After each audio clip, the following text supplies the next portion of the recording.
बिस्मिल्लाहिर्रहमानिर्रहीम। अस्सलामुअलैकुम। Nas Daily channel में खुशामदीद। जी, रमीज़ साहब ने खोल दिए बहुत सारे राज, हो गए सारे राज फाश। और अब कौन खेलेगा वर्ल्ड कप और कौन जाएगा घर, पूरी आपको तफसीलात इस टीम में देते हैं। रिजवान और बाबर की पॉलिसी आ गई रमीज़ राजा की नज़र में। कौन खुदगर्ज कौन बगैरत, सब कुछ बता डाला इन्होंने। शाहनवाज रानी की जगह कहाँ होगी, मोहम्मद वसीम जूनियर कहाँ जाएगा, इफ्तिखार होगा या शुएब मलिक होगा, ये सब आपको इस वीडियो में बताते हैं। तो आइए चलते हैं वीडियो की तरफ। मज़ीद वसीम अकरम और वकार यूनुस भी मैदान में कूद पड़े और इन्होंने भी रमीज़ राजा के लिए कुछ सजेशन दी हैं और बहुत ही एहतरामन लैंग्वेज में दी हैं। वसीम अकरम का कहना है कि इनकी 11 टीम को अगर देखा जाए तो ये तमाम अफराद इनकी टीम में शामिल होंगे, जिनमें मोहम्मद रिजवान, बाबर आज़म, शुएब मलिक, शान मसूद, इफ्तिखार अहमद, आज़म खान, आसिफ अली, शादाब खान, मोहम्मद नवाज़, हारिस रऊफ़, शाहीन आफरीदी, नसीम शाह इनके 11 रुकनी स्क्वाड में शामिल होने चाहिए, लेकिन इफ्तिखार की जगह इन्होंने शुएब मलिक को प्रेफरेंस दी थी। अकरम ने मज़ीद कहा कि मिडिल ऑर्डर को स्ट्रॉन्ग करें, ये एक्सपोज हो चुका है। वकार यूनुस का कहना था कि बॉलिंग भी वीक हो गई है मिडिल ऑर्डर की परफॉर्मेंस देख देख के, इसलिए इनके नज़दीक शाहीन आफरीदी को भी टीम में लाना चाहिए और इसकी फ़िटनेस को देखना चाहिए। जो इनके 11 रुकनी स्क्वाड में लोग शामिल हैं वो आपके सामने मौजूद हैं, बस इन्होंने थोड़ी सी चेंजेस इसमें दिखाई हैं। इन्होंने फ़खरुज़्ज़मान और शुएब मलिक का नाम इसके अंदर लिया है। ये एक्सपीरियंस बैट्समैन हैं और ये स्विंग होता और बाउंस होता बॉल संभाल सकते हैं मिडिल ऑर्डर में आकर। मज़ीद तबसरा करते हुए कहा गया कि हैदर अली को टीम के अंदर कोई जगह नहीं देनी चाहिए, ये तीनों मैचेस में नाकाम रहे मिडिल ऑर्डर में।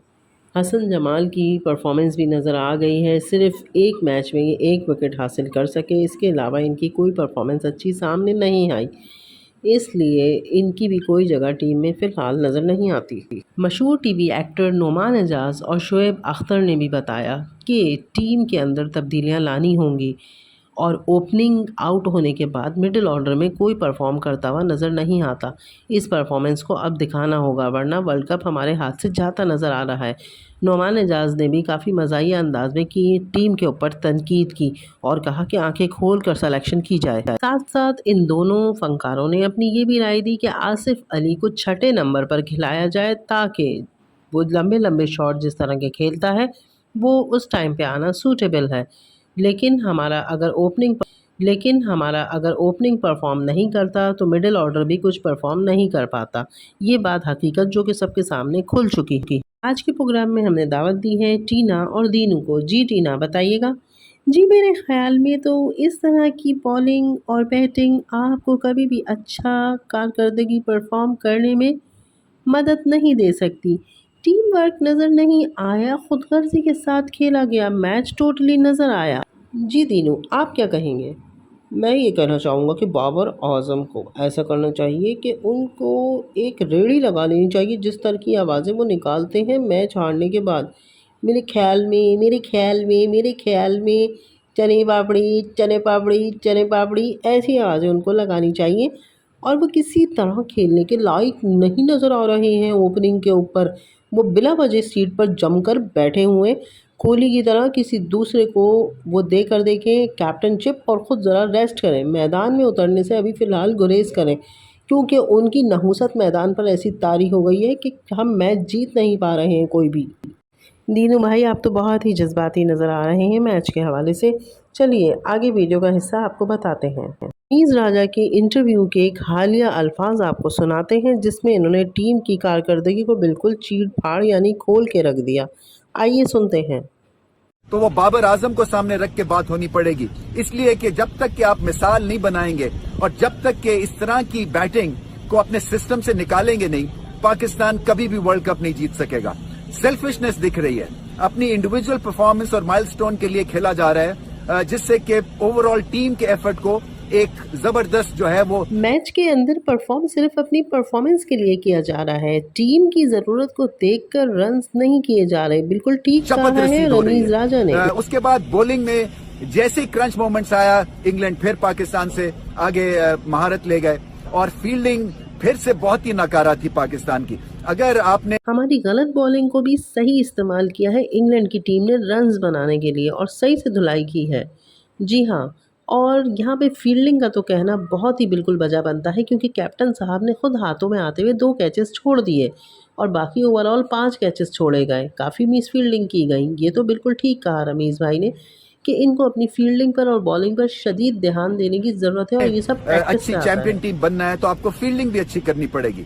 और ये तो एक ऐसा दुरुस्त कर सकते हैं, इसके लिए कोई नेचुरल टैलेंट एबिलिटी की ज्यादा जरूरत नहीं होती है, मेहनत की जरूरत होती है, एटीट्यूड की जरूरत होती है, एंटिसिपेशन की जरूरत होती है।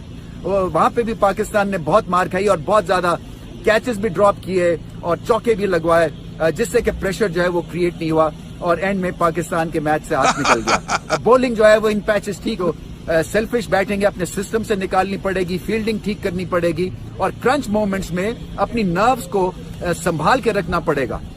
इंग्लैंड ने लाजवाब क्रिकेट खेली। इंग्लैंड की टीम पाकिस्तान से ट्रॉफी जिस तरीके से इनकी होम ग्राउंड पर छीन के ले गई है ये आप सब जानते हैं। वसीम शाह ने भी टीम को ज्वाइन कर लिया है न्यूजीलैंड के लिए और वो भी कोविड के क्वारंटाइन से बाहर आ गए। उम्मीद है कि इनकी परफॉर्मेंस भी काफ़ी अच्छी होगी। आकिब जावेद साहब ने भी जो प्रेडिक्शन की थी शान मसूद के बारे में वो काफ़ी बेहतर थी। मिडिल ऑर्डर में एक ही परफॉर्मर नज़र आया जो कि शान मसूद है, इसके अलावा किसी ने परफॉर्म नहीं किया। लेकिन शान मसूद तो विकेट पे टिका रहा, इसके साथ मिडिल ऑर्डर में परफॉर्म करने के लिए कोई नज़र नहीं आया। शुरू के 2 मैचेस में शान मसूद की परफॉर्मेंस बेहतर नहीं थी, लेकिन आगे जाके मैचेस में बहुत अच्छा और बेहतरीन परफॉर्म किया।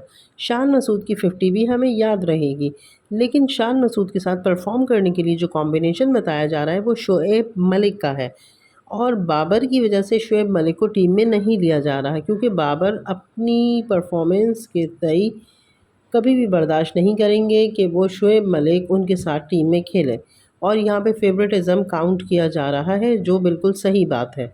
बाबर की पुअर कैप्टनसी की टांगें छत से लग गई हैं। खुद रमीज़ राजा ने भी इनकी सही से छितरौल की है और बताया है कि मैं टीम में सेलेक्ट कर सकता हूं तो निकाल के बाहर भी फेंक सकता हूं। स्टेडियम में ऐसे लोगों को उतरने की इजाज़त नहीं है जो कि अपनी खुदगर्जी अपने ही लॉयल्टी के लिए खेलते हैं और अपने माइलस्टोन के लिए खेलते हैं, अपने आप का कैरियर देखते हैं बजाय टीम की परफॉर्मेंस को। ग्राउंड के अंदर हमारी टीम तो लग रहा था कि खेल ही नहीं रही है, सिर्फ इंग्लैंड की टीम खेल रही है और हमारी टीम नज़ले बुखार के खौफ से अम्मा की गोद में जाके चढ़ के बैठ गई हो। मज़ीद आकिब जावेद ने कहा कि टीम को एक्सपीरियंस मिडिल ऑर्डर की ज़रूरत है ताकि बाउंस होता बॉल ऑस्ट्रेलिया में संभाल सकें।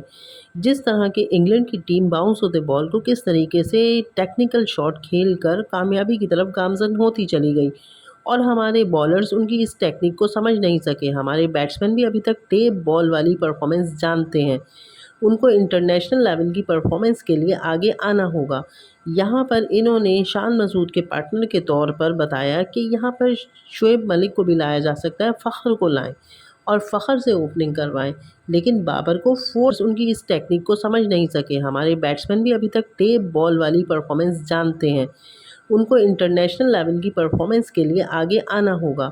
यहाँ पर इन्होंने शान मसूद के पार्टनर के तौर पर बताया कि यहाँ पर शोएब मलिक को भी लाया जा सकता है, फ़ख्र को लाएं और फ़ख्र से ओपनिंग करवाएं, लेकिन बाबर को 4th नंबर पर भेजें ताकि इनकी बैटिंग कुछ तो अच्छी नज़र आए। जब ओपनिंग ही इतनी बेकार होगी ड्रॉप बॉल्स खेल खेल के, जो कि इंग्लैंड की टीम के ख़िलाफ़ आपको नज़र आया, तो आगे जाके रन रेट कैसे बनेगा। T20 क्रिकेट नाम ही है फ़ास्ट क्रिकेट का, ये फ़ास्ट क्रिकेट खेलनी है, कोई टेस्ट क्रिकेट नहीं है या फिर डेली जो हम खेले जाते हैं OID, ये वो नहीं है, वनडे इंटरनेशनल्स नहीं है ये। इनके अंदर परफॉर्म करने के लिए आपको फ़ास्ट रन बनाने होंगे। जैसा कि आपने देखा कि हर मैच के अंदर इंग्लैंड की टीम 50 रन बना लिया करती थी 4 ओवर के अंदर, चाहे उनकी विकेटें गिर रही हों चाहे ना गिर रही हों। कैप्टन साहब ने अपनी विकेट दे दी शुरू की दूसरी बॉल पर और 8वीं बॉल के ऊपर रिजवान साहब भी आउट होकर चले गए। इनकी दोस्ती यारी का सिस्टम ये ख़त्म कराना पड़ेगा और इनको अलग अलग खिलाना पड़ेगा ताकि टीम की परफॉर्मेंस ज़रा खुल के सामने आए। और कैप्टनशिप के बारे में जो सवाल उठाए जा रहे हैं तो रिजवान कतन कैप्टनशिप की अहलियत नहीं रखते, उनको सिर्फ ये करना आता है चने दही बड़े ले लो, चने दही बड़े ले लो, मेरे ख्याल में हम इसलिए हार गए, मेरे ख्याल में। लेकिन इनका ख़्याल अभी तक कोई समझ नहीं पाया, ये क्या ख़्याल देना चाह रहे हैं। जिस तरीके की कुटाई इंग्लैंड के बॉलर्स ने इनकी की है और जिस तरीके की कुटाई इनके बैट्समैन ने की है, इसके बाद बाबर को खुद ब खुद अपनी कैप्टनसी से इस्तीफ़ा दे देना चाहिए। 1 नंबर से लेकर 6 नंबर तक इंग्लैंड की बैटिंग टीम आपको नज़र आई और हमारे यहाँ सिर्फ़ और सिर्फ 4 बैट्समैन हैं, इसके बाद कोई बैट्समैन नहीं है, बाकी तमाम ऑलराउंडर या बॉलर्स परफ़ॉर्म करते हैं। तो आपको अपनी बैटिंग लाइन को टॉप क्लास पर लाना होगा। इंग्लैंड की टीम में जैसे आपने देखा था कि नताइज अच्छे नज़र आए, हमें वर्ल्ड कप खेलने का मज़ा आए, नहीं तो जिस तरह से हम वर्ल्ड कप खेलने जाएंगे उसी तरीके से हम वापस आ जाएंगे। रमीज़ राजा का मज़ीद ये कहना था कि टीम को प्रेशर में ना डाला जाए। जब टीम परफॉर्म नहीं देगी तो उसको प्रेशर में तो डालना पड़ेगा ताकि आप परफॉर्मेंस दें या फिर अपनी सीट छोड़कर दूसरे बंदे को मौका दें। इंग्लैंड की टीम ने ये सीरीज़ जीतकर पाकिस्तान के मुंह पे एक और जूता दे मारा है कि हम आपको आपके होम ग्राउंड पर हरा कर आए हैं और वो भी इतनी पुख्ता शिकस्त जो कि 67 रन से दी गई।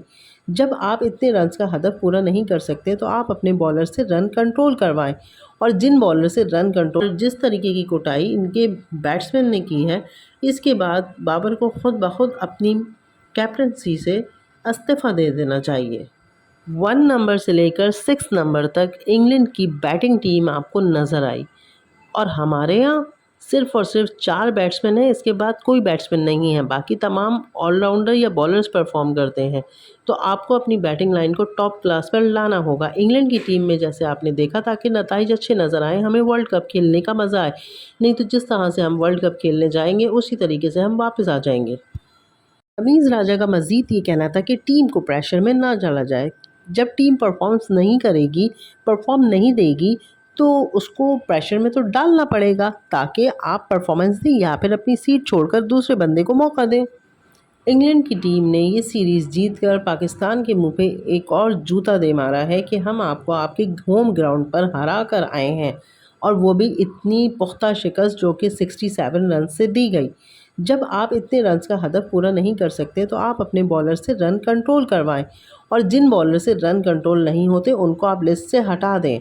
लेकिन ये दोस्ती याराना का सिस्टम ख़त्म करना होगा। अब रिजवान और बाबर आपको सख्ती से इसके साथ निपटा जाएगा और सख्ती से आपकी दोस्ती और यारी के सिस्टम को तोड़ा जाएगा। अब रिजवान को भी और बाबर आप किसी भी तौर कैप्टनसी के काबिल नहीं हैं।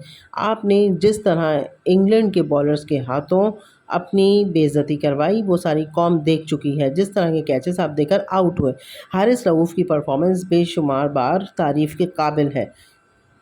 हम लोगों को भी कुछ मैचेस देखते हुए ऐसा लग रहा था कि पाकिस्तान ने हार की हालत में हाथ डालकर जीत निकाल ली है और अगले मैचेस भी ऐसे ही हमें देखने को मिलेंगे, लेकिन ऐसा नहीं हो सका। टीम ने जिस तरीके से परफॉर्म किया, हम बहुत उदास हैं। वीडियो अच्छी लगी तो लाइक, शेयर और सब्सक्राइब ज़रूर करते जाइएगा ताकि आपको नोटिफिकेशन मिल सके।